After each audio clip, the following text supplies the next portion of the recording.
Ассаламу алейкум, бізде бүгін кезекті сабақ. Біздің келген әрпіміз бұл син әрпі. Син әрпі негізі араб тілінде 3 с бар.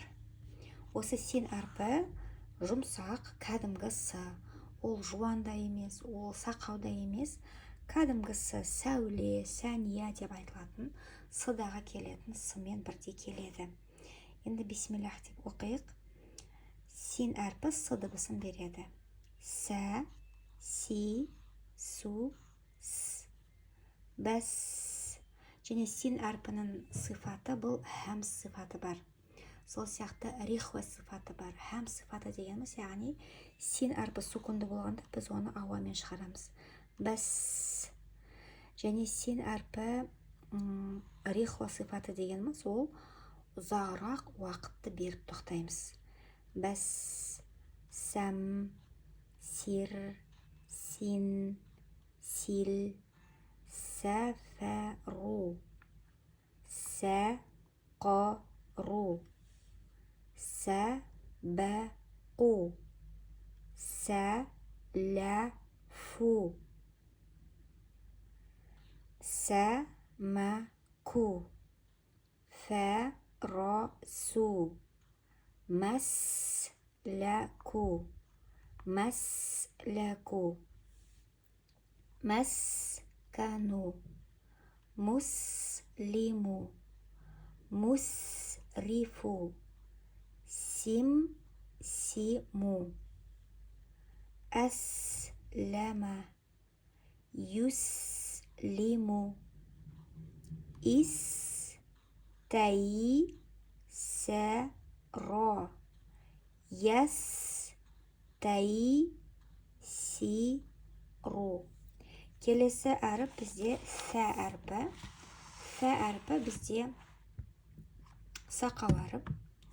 Яғни межсубная дейміз ғой. Тіліміздің ұшы үстіңгі тістің астыңғы жағына тию керек. Тиген кезде де ешқандай давлениесіз, яғни қатты итермей, тек қана кішкене ғана тигіземіз тілімізді, яғни легкое касание. Тіліміз тіске жұмсақ қана тиюі керек, бірақ оны итерудің қажеті жоқ. Фә әрпі де бізде сақау болғанмен жұмсақ. Және бұл әріптің жаңағы сифаттары да, бұл да бізде әф дегеннен ауасымен айтылады, және де рихва көбірек уақыт беріп тоқтаймыз. Фә, си, су, әф. Тіліміздің ұшы ғана тиеді. Бәс, син, сәм, син, ю,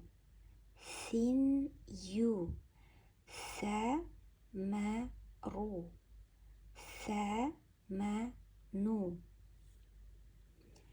сәуру, сәуру, сәубу, сәубу, сәуәбә.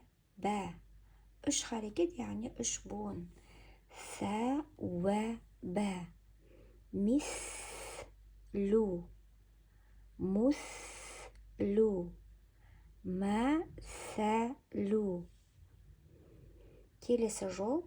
Кәусәру, әксәра, юксиру, әсбәтә, юсбиту. Келесі жол. Истәксәра, ястәксиру, истәсқала. Яғни син әрпіне және сә әрпіне тоқтау бірдей болу керек. Өйткені екеуі де рихва әріптер. Екеуінің тоқтау уақыты ұзағырақ. Және екеуі де ауамен шығады. Истәсқала, ястәсқилу. Енді бізде син әрпі мен сә әрпін салыстырып оқимыз. Сәл, су, сәл, су. симару, симару, сәбту, сәбту, бәс, бәс. Енді бізде үшінші с әрпі, араб тілінде үш с бар деп айтқан едік. Келесі бізде сот әрпі. Сот әрпі бұл бізде жуан с. Жуан с-ны айту үшін біз тілдің артқы бөлігін көтереміз, яғни тілдің тамырын көтеру керек. Тілдің тамыры көтерілген кезде бізде оны көтеріп үйрену үшін аузымызды жауып есінеміз. Аузымызды жауып есінеген кезде міне біздің тіліміздің артқы бөлігі осылай көтеріледі. Енді біз осылай тілімізді артын көтере отырып со деп оқимыз. Байқасаңыздар, сот әрпі фатхамен келген кезде са болмайды, уже со, оға жақын айтамыз, со. Кәсірмен келген кезде си емес, суй, суй, жуанырақ айтамыз. Және сотпен келген кезде су, су емес, су. Және сукунмен келгенде әс. Сот әрпінің сыфаттары тура сә және син әріптері сияқты. Бұл да рихуа әрпі, бұл да хәмз әрпі. Сондықтан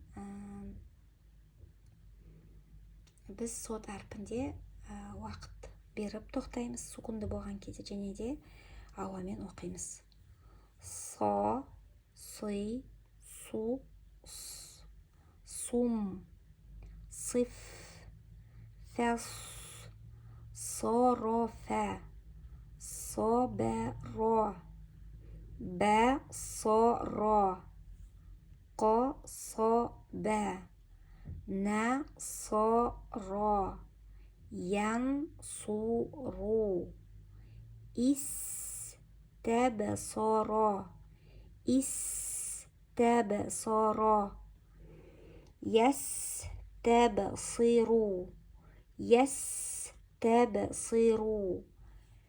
Енді бізде син, сә және сот әріптерін бір-бірімен салыстыра отырып оқимыз.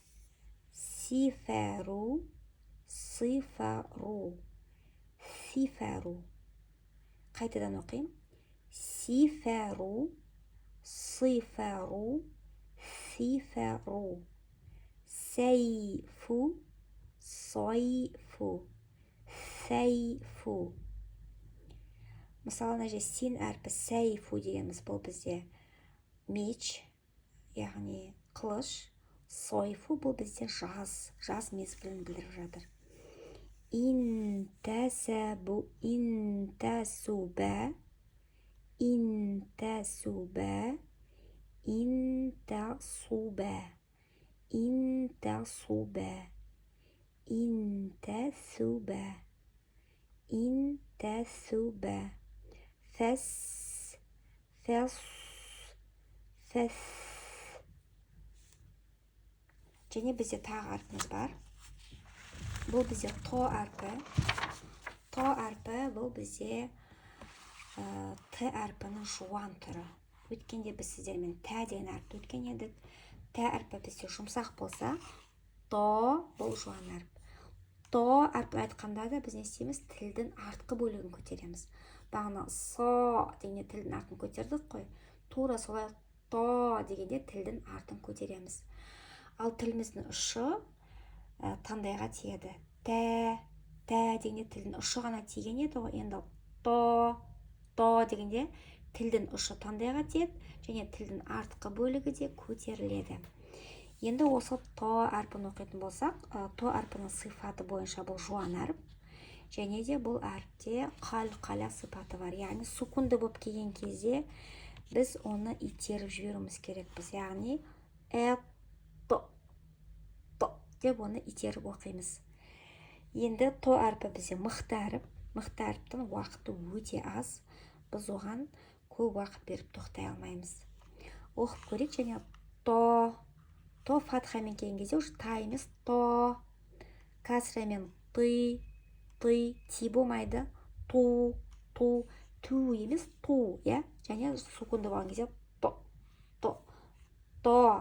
ты, ту, тол, той, шатто, бетто, котто, فقط وطنوا وطنوا طلبوا طرفوا طهروا طهروا طفل طفل مطروا مطروا اصطبر اصطبر يصطبر